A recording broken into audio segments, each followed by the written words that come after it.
Hi friends, welcome to my channel SG10. Now let us continue chapter 10.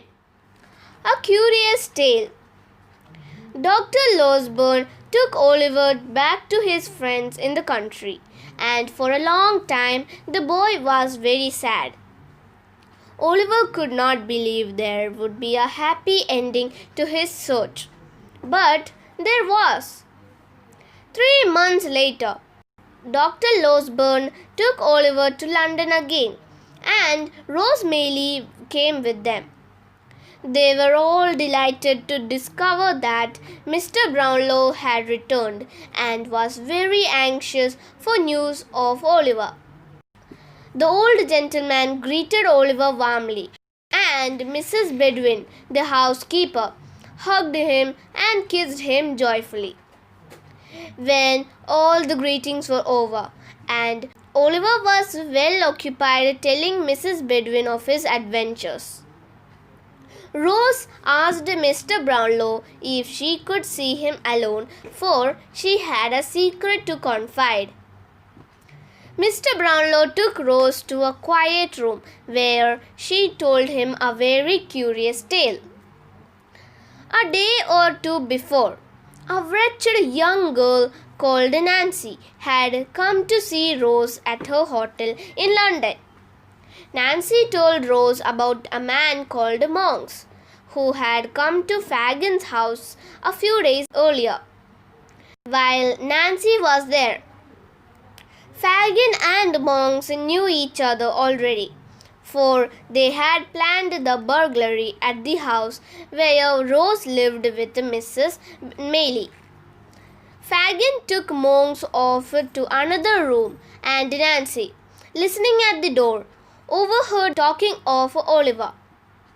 Monks said that Oliver was his younger brother, and he wanted Fagin to arrange to have him killed so that he could get his hands on the boy's fortune.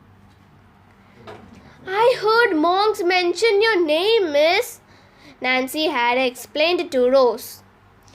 "And where you were staying in London, that's how I knew where to find you."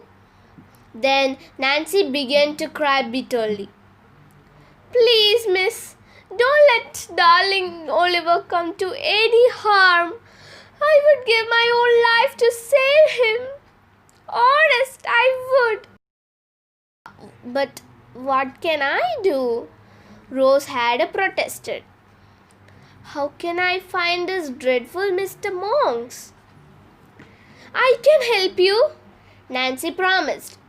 "If you will find a gentleman to help and protect you, I will tell where Monks can be found." "Where shall we meet you?"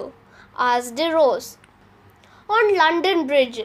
I will be there every Sunday night, between 11 and midnight," Nancy said. Mr. Brownlow was astonished and intrigued by Rose's story. "There's a mystery here, right enough," he said. "Nancy is taking a great risk for Oliver's sake. She's a very brave soul," he muttered. "The thieves and criminals who are her companions will surely kill her if they had discovered what she has done." Still, he went on. "We cannot let this chance slip by. Oliver's fortune and his life are at stake. We must meet this girl and learn all we can from her." That's all in chapter 10. Chapter 11 will continue in the next video. Thank you.